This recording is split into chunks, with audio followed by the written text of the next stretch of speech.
পটলের এই রেসিপিটা একবার বাড়িতে বানিয়ে খেয়ে দেখুন। সকালে হোক বা দুপুরের গরম ভাতের সঙ্গে এই রেসিপিটা থাকলে আর কিছুই লাগবে না। শেষ পর্যন্ত রেসিপিটা দেখার অনুরোধ রইল। আশা করছি আপনাদের কাছেও খুব পছন্দ হবে। তো এখানে আমি পটলগুলোকে ভালো করে ধুয়ে কেটে নিয়েছি দু টুকরো করে।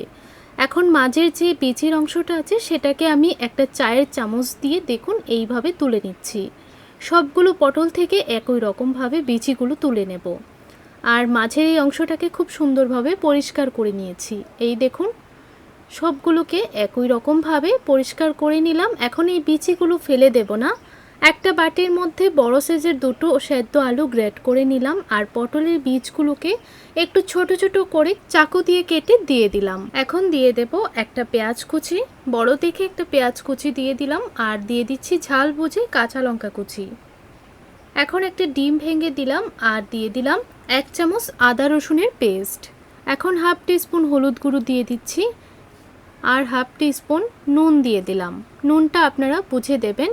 এখন খুব ভালো করে সবগুলো উপকরণ মেখে নেব। চাইলে আপনারা হাত দিয়ে খুব ভালো করে মেখে নিতে পারেন। তো আমি চামচ দিয়ে খুব ভালো করে দেখুন মিশিয়ে নিচ্ছি।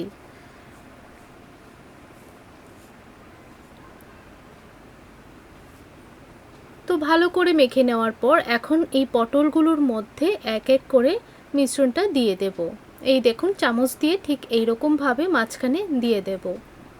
সবগুলো পটলের মধ্যে একই রকমভাবে মিশ্রণটা দিয়ে দেব।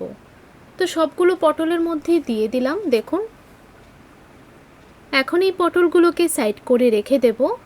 নিয়ে নেব একটা বাটি। বাটির মধ্যে নিয়ে নিচ্ছি 2 চামচ চালের গুঁড়ো আর নিয়ে নেব সামান্য একটু নুন, দিয়ে দেব সামান্য একটু হলুদের গুঁড়ো, একটু কালো জিরে দিয়ে দেব আর অল্প একটু লাল লঙ্কার গুঁড়ো দিয়ে দিচ্ছি। এখন ভালো করে শুকনো অবস্থায় মিশিয়ে নিচ্ছি। এখন অল্প জল দিয়ে একটা ঘোল তৈরি করে নেব। আর ঘোলটা বেশি পাতলা করবেন না, একটু ঘন করে ঘোলটা বানিয়ে নেবেন। তো দেখুন ঠিক এইরকম করে বানিয়ে নিতে হবে। এখন আমি একটা পটল এই মিশ্রণটার মধ্যে দিয়ে ভালো করে কিন্তু ডিপ করে নেব। খুব ভালো করে এই মিশ্রণটাকে লাগিয়ে নিতে হবে পটলের গায়ে।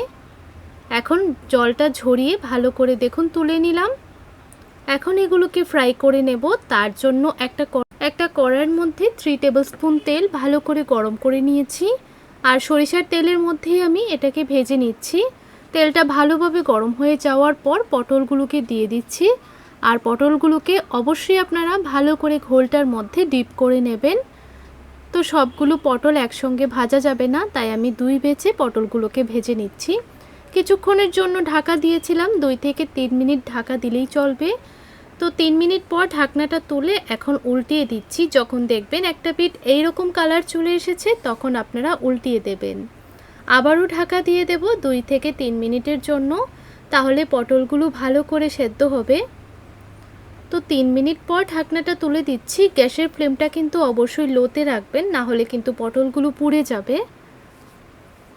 তো এখন উল্টিয়ে পাল্টিয়ে দুটো সাইড খুব ভালো করে ভেজে নামিয়ে নেব। এইভাবে একবার বাড়িতে পটল রান্না করে খেয়ে দেখুন। দুপুরে হোক বা সকালের গরম ভাতের সঙ্গে অল্প একটু ডাল থাকলে আর এই পটলের পুর থাকলে কিন্তু আর কিছুই লাগবে না। তো বন্ধুরা, আপনাদের কাছে রেসিপিটা কেমন লাগলো কমেন্ট করে জানাতে ভুলবেন না। আমার ভিডিওটা দেখে ভালো লেগে থাকলে আমার চ্যানেলটিকে সাবস্ক্রাইব করে রাখবেন, লাইক শেয়ার করে আমার পাশে থাকবেন। তো সবগুলো পটল ভেজে একটা প্লেটের মধ্যে নামিয়ে নিলাম। তাহলে আজ এই পর্যন্তই, দেখা হবে নতুন রেসিপিতে। ধন্যবাদ।